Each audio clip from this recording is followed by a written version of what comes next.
eu acho que vale a pena para quem está se formando, né? E, e, fez ou não especialidade, mas eu acho que vale a pena ver o que quer fazer da vida e ver o mercado da cidade que quer ir.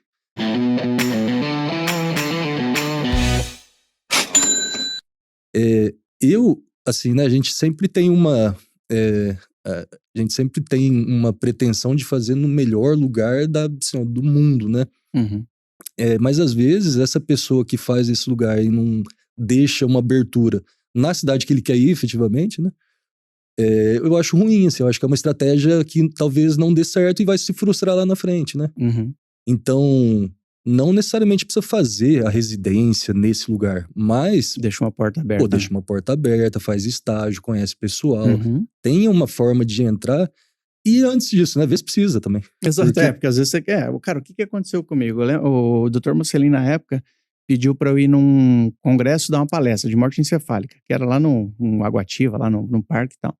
Aí eu fui lá e lá eu lembro que o pessoal perguntando assim, né, era um grupo pequeno de médicos que estavam era um simpósio, e aí eu lembro que eles perguntando para se apresentar, e aí tinha um médico que era nefrologista em Ponta Grossa. E aí eu já na hora, minha orelhinha, por quê? Ponta Grossa ficava próximo da cidade dos meus pais, era algo ali que, para mim faria sentido e tal. E aí no intervalo, a gente tava lá na piscina, não sei o que, eu fui lá conversar com ele, né? Mas de cara, assim, quando eu perguntei, ele já, tipo, tesourou, né? Ele falou, não, lá já estamos com a equipe completa. Uhum. Só que a gente ficou trocando ideia, eu, né, fiz meu nome ali com ele e tal. E quando o pessoal veio com a proposta de Ponta Grossa, era de outro hospital, não era do hospital que esse médico trabalhava. E aí, na época, eu, fui na internet, achei o número dele, liguei pra ele. E ele lembrava. Ele falou, lembra lá lembro de você, não sei o que, não sei o que.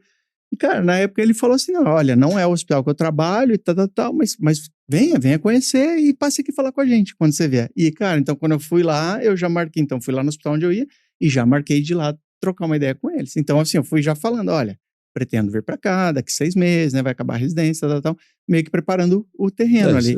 E, cara, quando eu vim, beleza, o pessoal falou, vamos trabalhar com a gente, claro que no começo, rói esse osso aqui, pega só esse plantão de sábado, não sei o que e tal, e aos pouquinhos foram me absorvendo no serviço, hoje eu trabalho com eles. Se você não tiver preguiça de trabalhar e você tiver bom relacionamento, assim, ó, se você quiser trabalhar e não for sacana, e fazer as coisas direitinho, assim, ó, é isso que precisa, né, é isso que você faz seu... E outra coisa que eu falo pros alunos, pros residentes, assim, que o networking deles começou já. Total, total. Assim, não é pra esperar terminar, pra depois você fazer um Instagram e querer que, assim, ó, não é assim que funciona, né? Exato. Então, eu vejo muito, por exemplo, né, pedir uma avaliação lá de um paciente, aí vai o residente da clínica, vai xingando o residente da cirurgia, assim, ó, já tá se queimando já. Estratégia ruim, assim, ó, faça amizade, os amigos que vão são esses daí, ó, o Mike, assim, ó, que rolou o convite, não sei o que, então... os amigos, você já tá fazendo já. Exato. Ou não, né? Ou você tá queimando seu filme, né? Mas muita gente pergunta como que faz para escolher a residência, tanto a especialidade quanto o lugar, né? E entra tudo isso que vocês falaram. Primeiro passo, aquilo que você estava comentando, sobre ir conhecer o serviço, fazer um estágio no lugar e tudo mais. Isso eu acho extremamente importante. Quando eu formei, eu não tinha ideia do que eu queria tudo, na verdade. Comecei a ler sobre as coisas, sobre as especialidades, o que cada uma fazia. E depois conversar com quem estava lá dentro. Conversar com os residentes das áreas que eu tinha interesse e fazer estágio nos lugares. E isso vai trazendo contatos, vai fazendo você estar visível ali no lugar, né? Exato. E conhecer aquele ambiente, tanto a residência quanto quem já era especialista na área. Isso foi extremamente importante para fazer as decisões. Renato, cara, eu falei exatamente isso num podcast que eu fui dos colegas lá de Maringá, da Runme, depois a gente vai falar, mas eu falei exatamente isso, assim, ó. Primeiro, eu acho que só mais uma coisa que eu acrescentaria, assim, é descartar o que você não gosta, né? Sim. Então, porque realmente, assim, é difícil, né? Você tem tanta... E isso é muito bom da medicina, isso daí é fantástico. Exato. Você tem tanta possibilidade. E saber também que hoje em dia você não vai fazer uma coisa só, né? Não, exato, cara. Eu acho que isso, eu já fui professor, isso é importante, já cara. parei, esses dias eu dei aula, cara, fantástico, assim, lembrei. Então, talvez eu volte. Fiz mestrado, fiz doutorado. Aí saí da pesquisa, que também... Então, assim... possibilidades infinitas, né? Você foi mais maluco que eu, né? Que você emendou doutorado, né, cara? Eu fiz mestrado pra falar assim, cara, pra mim, eu queria, até assim, antigamente pensar, não, fazer um mestrado, depois faço um doutorado. Cara, quando eu terminei o mestrado, assim, me atrapalhou muito o mestrado na época, por quê, cara? Porque, pô, eu tava no gás ali da minha carreira, assim, pô, no top ali, né? Fazendo, pô, destruindo e trabalhando muito e tal. E aí, pô, mestrado, às vezes, cara, era aula no dia de semana ali, da 1 da tarde, 7 da noite. Aí tinha créditos, aí, pô, aí você, né, beleza, aí, pô, cancela consultório, né, cancela plantão, às vezes você tem, não sei o quê. Então, é uma coisa assim, muita gente tem dúvida também, né, se faz pós-graduação, né, estricto sensu, assim, né, eu fiz.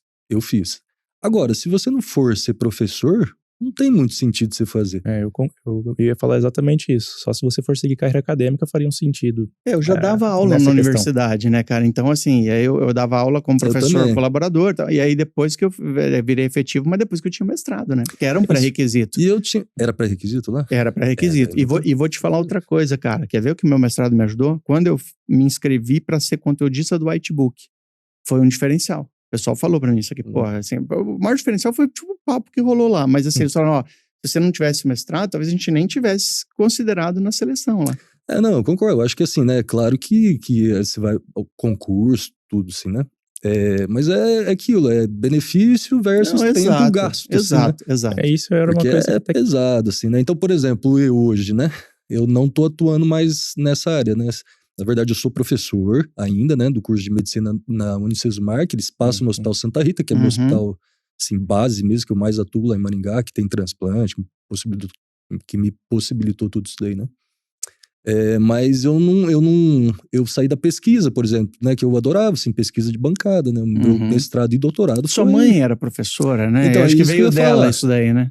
Eu desde pequeno, eu lembro, sim, quando tinha, sei lá, 7, 8 anos, minha mãe me levava no laboratório para pesar rato de final de semana. Entendi. Então eu vivi nesse ambiente, os amigos todos da minha mãe, os professor Ayada, assim, todos eram, pô, meus tios, né? Eu chamava eles de tio, até hoje eu chamo de tio, né? Então, para mim, eu queria também por isso, né? Mas é aquilo, é um tempo gasto. Eu acho fundamental, não que não seja importante, acho fundamental, mas quando eu fui na Austrália lá, que eu fui fazer um fellow, eu tava falando pro Mike, pô, não tem como a gente competir, né? Tinha nefrologista que ele é só pesquisador, Mike, só pesquisador. O dia inteiro fazendo isso. Como que a gente, né, vai disputar assim? Como é que eu vou fazer um trabalho assim? É difícil, não tem, né? Cara, você não tem incentivo financeiro, né, cara? E aí é isso, você precisa botar a comida na mesa, né? Então é isso que eu te falava, pô, no mestrado lá. Cara, me prejudicava, e me prejudicava eu brincava, cara, assim, pô, até um carinho enorme pelos meus professores do mestrado, me aguentaram lá e tudo. A professora Poliana, nossa, gente finíssima demais, gostava de mim, me ajudou demais lá na minha tese e tudo mais. Mas, cara, o que acontecia? Eu falei o seguinte, eu terminei o mestrado mais burro e mais pobre. Porque, porra, eu trabalhava menos com a nefro, porque daí, porra, era um monte de aula lá que eu tinha que fazer, e eu tinha que me dedicar a estudar coisas que não eram coisas que eu ia aplicar na minha prática diária. Algumas, obviamente, sim, mas, cara, tinha matéria do mestrado que você não ia aplicar nunca na sua prática diária, e aí isso era ruim, assim. Eu acho que é aquilo, né? Não é querendo demonizar nem nada, mas tem que pensar bem, assim. Hoje em dia, assim, pós-graduação estrito sensu, e lato sensu também, eu fiz MBA da FGV lá de gestão em saúde, né? Pô, é um tempo, era sexta-noite, sábado o dia inteiro e domingo de manhã, assim, menino pequeno, sabe? Cara, é uma... E daí depois, assim, aí eu trabalhava gestão no hospital, tudo, né? Hoje eu trabalho ainda, sempre tem gestão nas nossas coisas, né? Mas, sei lá, eu vejo hoje que seria mais interessante um curso menor, focado em medicina mesmo, porque era muito daí os amplo, professores, né? Não eram médicos, né? Fantástico, mas é um tempo, assim. Não, é assim, só pra deixar claro, eu não me arrependo de ter feito mestrado, tá? Assim, pô, pra mim foi um diferencial, sim, mas eu falo, é o que você falou, tem que pesar o custo-benefício, né? Como eu queria ser professor, não sei o quê, no final eu acabei largando por conta de burocracia, né? Porque daí você não podia trabalhar, porque eu tinha empresa que trabalhava como nefro, intensivista no hospital, e eu não podia dar aula porque, ou eu dava aula, ou eu atendia no hospital como médico. Falei, cara, a minha formação, todo meu treinamento é para atender paciente como médico. Eu não vou agora largar isso para ficar só dando aula. Igual minha mãe é uma vida dedicada, né? Então, assim, sabe tudo de pesquisa, assim, aí é outro lance, né? Sim. Aí pessoal da farmácia, pessoal, educação física. Então tem, né? Mas pro médico, assim, tem que pensar. Não, com certeza. É porque é o custo de oportunidade, né, cara? Hoje na medicina você consegue ganhar uma grana boa se você se dedicar a trabalhar, né? Então, é sempre custo de oportunidade.